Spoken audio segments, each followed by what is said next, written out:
Salam uşaqlar. Bugün bizim növbəti videomuz demək nisbət,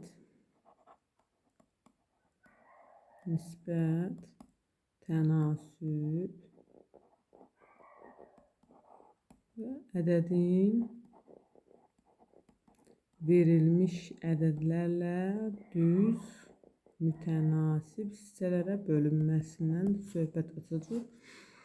Demək, nisbət nədir? Bir ədədin digər ədədin və yaxud da ki, neçə dəfə və yaxud da ki, nə qədər böyük olduğunu bildirir.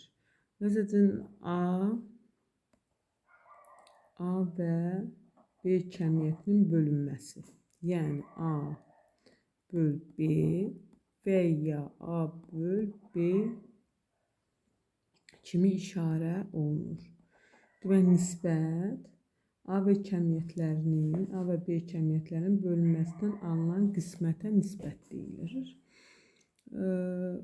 A böl B və yaxud ki, A böl B kimi işarə olunur. Buna A nisbətin birinci həddi, B nisbətin ikinci həddidir. Demək, A nisbətin birinci həddi, B nisbətin də ikinci həddi. Bu nisbətdə uşaqlar B fərqli olmalıdır sıfırdan, A da fərqli olmalıdır sıfırdan, mütləqdir. Ümumiyyətlə, iki ədədin nisbəti bir ədəddən digər ədədin neçə dəfə böyük və yaxud da ki, neçə dəfə kiçik olduğunu bildirən kəmiyyətdir. Bildirdiyini təşkil edir. Məsələn, 10 böl 3 nə deməkdir? O deməkdir ki, 10 ədədi 3-dən neçə dəfə böyükdür? Yəni, onun 3-ə nisbəti kimi başa düşülür. Və yaxud da ki, məsəl üçün, birində belə yazım ki, 5 bölünsün 10, bu 5-in ondan neçə dəfə kiçik olduğunu bildirir. Demək, nisbət A böl B bərabərdir K ilə işarə edək. Bu zaman burada A böyükdür 0, B böyükdür 0 yazaq. Demək, birinci halda əgər K-mız böyük 1 alınarsa, bu A ədədi B ədədindən böyükdür deməkdir. K dəfə böyükdür. Məsələn, 16 böl 4 bərabərdir K-ya. Demək, K-mız o da bərabərdir 4-ə. K-mız 1-dən böyükdür və A böyükdür 1-dən. Demək, 16 4-dən K dəfə, yəni 4 dəfə böyükdür.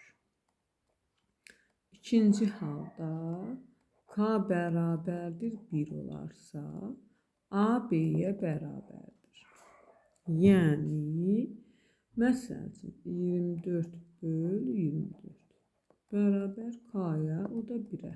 Yəni, A-la B bir-birinə bərabərdir. Üçüncü halda K kiçikdir 1 olarsa, A kiçikdir B-dən. Yəni, 8 böl 4 bərabər K, o da bərabər 2-də 1. Demək, o da kiçikdir 1-dən.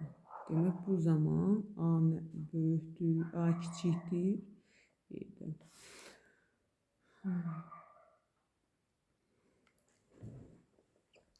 Baxın uşaqlar, məsələn, bura mən yazıram ki, taş 20 böl 4 bərabərdir 5-ə. Bir nisbətdir, yəni bölmədir. Birində yazıram ki, demək, 35 böl 7, o da bərabər 5-ə. Cavablar eyni olduğu üçün deməli nisbətlər bərabərdir. Yəni 20 böl 4 bərabərdir 35 böl 7-yə. Nisbətlər bərabərdirsə, cavablar bərabərdirsə, nisbətlər bərabərdir. Demək, 2 dənə belə bərabərliyə tənasüb adlanır. Yəni, 2 nisbətin bərabərliyi tənasübdür. Məsələn, 15 bölünsün 3 bərabərdir 5-ə. 20 bölünsün 4, o da bərabər 5-ə. Yəni, 15 bölünsün 3 bərabərdir 20 bölünsün 4. Bu nisbətlərin bərabərliyi tənasüb adlanır. Demək, 2 nisbətin bərabərliyinə tənasüb deyilir. Demək, 2 nisbətin bərabərliyini yazaq. A böl B bərabər olsun C böl D-yə. Bunu da belə də yaza bilərəm mən. A böl B bərabərdir C böl D. Buna tənasübün, bunlar tənasübün hədləridir. Demək, A-nın və D kənar hədlər, B ilə C isə orta hədlər. Demək, A və D kənar hədlər, B ilə C isə orta hədlərdir. Tənasübün bəs xassəsi. Tənasübün kənar hədlərinin hasili, yəni A vurulsun D bərabərdir orta hədlərin hasili. Məsəl üçün, yazıram mən 12 bölünsün 4 bərabər olar 27 bölünsün 9-a.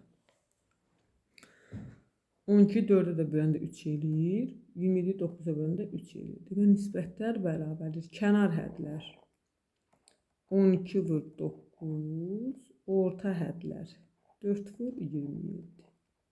Görək, bir-birinə bərabərdir, yoxsa yox. Bu eləyir 108, bu da 108. Bir-birinə bərabərdir. Demək, tənasübün kənar hədlərinin hasili orta hədlərinin hasilinə bərabərdir. Demək, tənasübün kənar hədlərinin hasili orta hədlərin hasilinə bərabərdir. Bu tənasübün əsas xassəsidir. Tənasübün kənar hədləri ilə orta hədlərinin yerini dəyişsək, doğru bərabərlik alınır. Məsələn, bax, bir dənə tənasüb yazıram mən. 15 bölünsün 5 bərabərdir 12 bölünsün 4. Gəlin bunların yerini dəyişirəm. 5 böl 15 kənar hədlərlə orta hədlərin yerini dəyişirəm. 4 böl 12. Həqiqətən 5-i 12-yə vuranda 60 eləyir. 15-i 4-də vuranda 60 eləyir. Kənar hədləri ilə orta hədlərin yerini dəyişəndə doğru tənasüb alınır. Bir tənasübdən özü də qalmaqla 4 dənə tənasüb alınır. Demək, bir tənasübdən özün də saxlamaqla 4 dənə tənasüb alınır. Bir başqa cürdə yazaq. Məsələn, 5 böl 4 bərabər olar 15 bölünsün 12-yə. Həqiqətən 5-i 12-yə vuranda, 4-ü 15-ə vuranda eyni cavab alınır. 4 bölünsün 5 bərabərdir 12 bölünsün 15. Yenə 4-ü 15-ə vuranda, 5-i 12-yə vuranda eyni də qalınır. 1, 2, 3, 4 dənə tənasüb alınır. Bunlar da tənasübün xassələri. Sonra düz mütənasib kəmiyyətlər, bir də tərs mütənasib kəmiyyətlər. Demək, bir ədəd hər hansı bir ədəd verilir və ona uyğun hər hansı bir ədədlər həmin qədər artıb azalarsa, belə kəmiyyətlərə düz mütənasib kəmiyyətlər deyilir.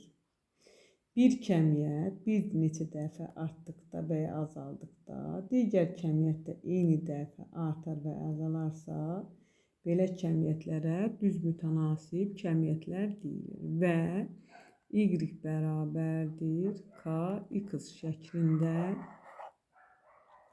yazılır. Məsəl üçün, tutaq ki, y bərabərdir 2x. Belə bir ədəd olsun. Y1, 2, 3, 4. X də olacaq 4, 2, 4, 6, 8. Demək, buna uyğun nisbətdə artır. Demək, bu kəmiyyətlər nə cür kəmiyyətlərdir? Düz mütənasib kəmiyyətlər. Düz mütənasib kəmiyyətlərin nisbəti, yəni eyni ədəd olmalıdır. Baxın, 2-ni 1-ə böləndə 2, 4-ü 2-yə böləndə 2, 6-nı 3-ə böləndə 2, 8-i 4-ə böləndə 2. Bu olur düz mütənasib kəmiyyətlər. Demək, düz mütənasib kəmiyyətlərin nisbəti hər hansı bir ədədə bərabərdir. 2-ni 1-ə böldük 2, 4-ü 2-yə böldüm 2.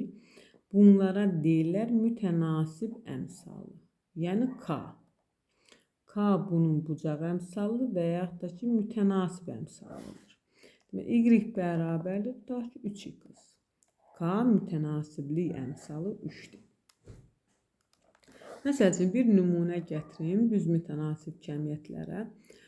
Tutaq ki, deyim ki, 50 metr parça 10 manatdırsa, 100 metr parça nə qədər olacaq?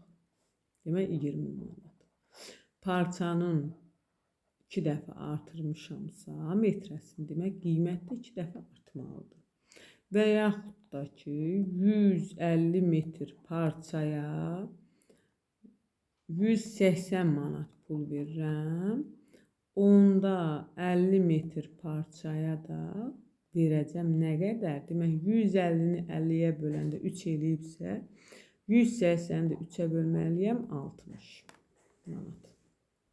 Buna deyirlər düz mütənasib kəmiyyətlər və mütənasiblik əmsalı. Demək, ədədi verilmiş ədədlərlə düz mütənasib hissələrə bölünməsi.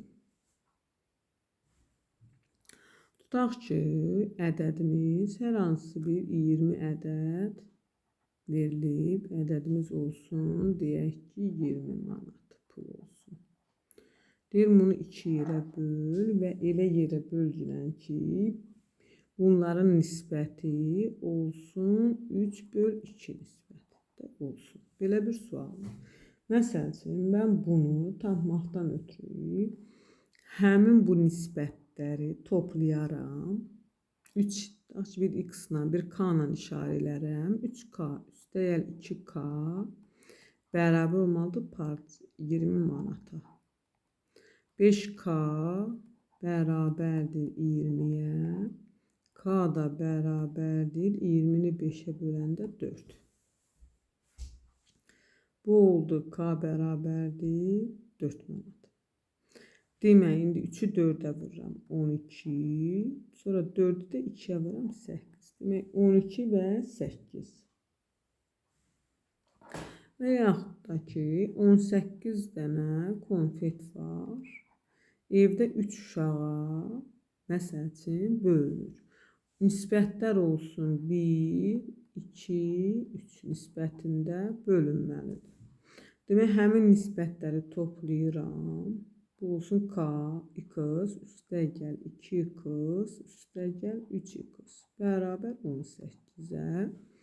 Buradan eləyir 6x bərabər 18-ə, x də bərabərdir 3-ə. 18-i 6-ya bölürəm. X-i tapdım 3, sonra aparıb burada 1-i 3-ə vururam 3, 2-ni 3-ə vururam 6, 3-ü 3-ə vururam 9. Demək, ədədi verilmiş ədədlərlə düz mütənasib hissələrə böləndə, həmin mütənasib hissələri toplayırıq. Cəm ədədi həmin hissələrə cəmə bölürük. Aldığımız ədədi ayrı-ayrılıqda mütənasib hissələrə bölürük. Bir başqa nümunə deyim ki, məsələn 180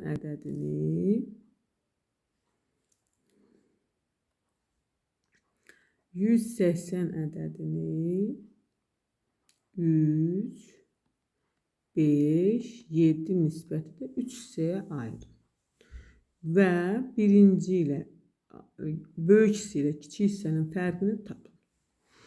Demək bunu 3x üstə gəl 5x üstə gəl 7x bərabərdir 180-ə.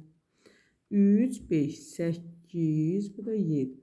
15x bərabərdir 180-ə. X da bərabərdir 180-i 15-ə böləndə düşür 12. Həmin 12-ni 3-ə vururam. Eləyir 36. 5-i 12-yə vururam. Eləyir 60. 7-ni də 12-yə vururam. Eləyir 84. Və 3, 36, 60, 80. İndi bunları istədiyim kimi həll edə bilərəm. Ya böyükdən kiçiyi çıx deyirsə, 84-dən çıxaram 36-nı. 14-dən 6-sını 8, 7-dən üçün 48. Ya toplayaram, ya məsəl üçün vuraram, istədiyim ədəd kimi, istədiyim hesabı yerinə yetirərəm. Bu da verilmiş ədədlərlə düz mütənasib hissələrə bölünməsi haqqında. Demək, sonra gəldik, mən dedim oldu, düz mütənasib hissələr haqqında bu qədər. O da dedim ki, düz mütənasiblik KX şəklində oldu. Və həmin düz mütənasiblik qrafik formasında biz göstərsək, bax bu düz xətt kimi gedəcək. Y bərabərdir K bölünmüş X şəkli olur isə tərs mütənasib. Demək, bir kəmiyyət artanda və ya azalanda ona uyğun bir kəmiyyət azalıb və ya artırsa, belə kəmiyyətlərə tərs mütənasib kəmiyyətlər deyilir. Və Y bərabər K bölünmüş X şəklində işarə olunur.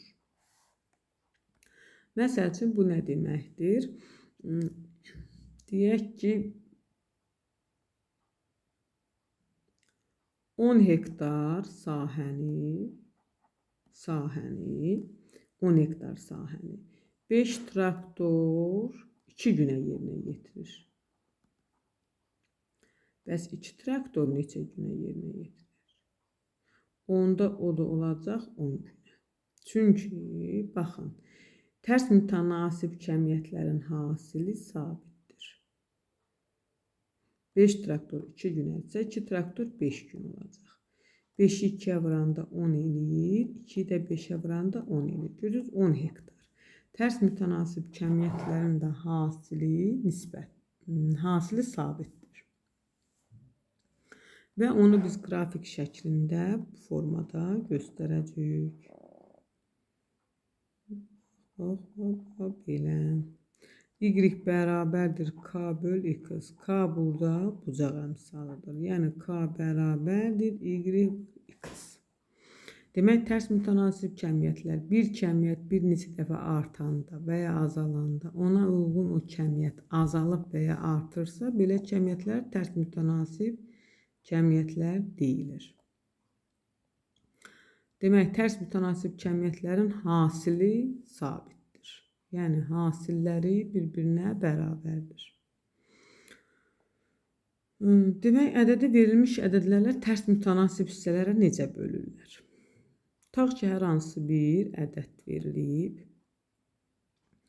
Bu ədədi verilmiş ədədlərə tərs mütənasib hissələrə bölün deyir. Məsəl üçün, evdə 3 dənə uşaq var. Böyük uşağın 12 yaşı var. O birisinin 9 yaşı var. Lap balacanın 6 yaşı var. Evdə də 26 dənə konfet var. İndi bunlar bunu elə bölməlidirlər ki, demək, yaşlarına tərs mütənasib olsun. Demək necə böləcəyik? 12-də 1. Tərsi də 12-nin tərsi. 9-un tərsi 9-da 1. 6-nın da tərsi 6-da 1. Elə bil ki, bunları 26-nı bu nisbətdə böləcəyik.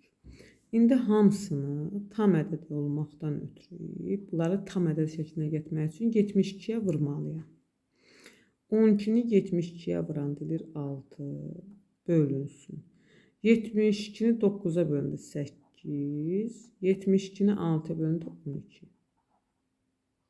Toplayacağım, eləyəcək 26.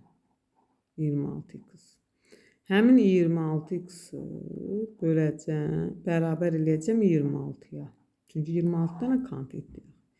X də bərabər 1-ə. Demək, 6, 8 və 12 dənə konfet düşür hədiyə. Demək, burada biz K-dan da tapmalıyıq, amma bu cür də tapa bilərik. Bir başqa buna nümunə gətir. Məsələn, belə bir ədəd deyirlər. Yazılıb ki, 120 ədədi. 120 ədədi. 3 və 4 ədədləri ilə düz. Tutaq ki, 3 ilə 4 ədədləri ilə düz. 2 ədədi ilə tərs mütənasib hissələrə bölünür. Demək, onda olacaq 3K, 4K, bunun da tərsi olacaq 2-də 1K. İndi bunları tam ədəd eləmək üçün 2-yə vuracam hamısını.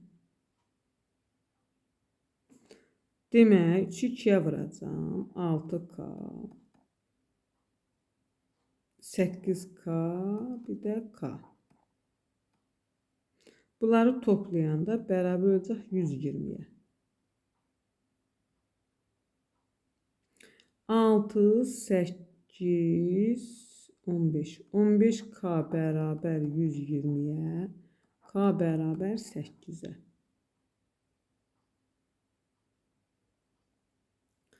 K'mız oldu neçə? 8. İndi 6-nı vuracam 8-ə, 48.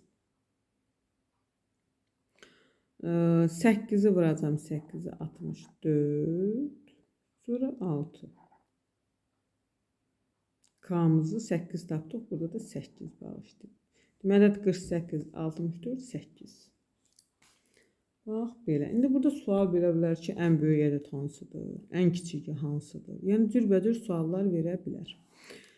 Demək, bütün ədədi verilmiş ədədlər düz mütənasib hissələrə bölünməsi, tərs mütənasib hissələrə bölünməsi, nisbətdən, tənasübdən danışdıq. Sağ olun. İnşallah növbəti videoda görüşərik.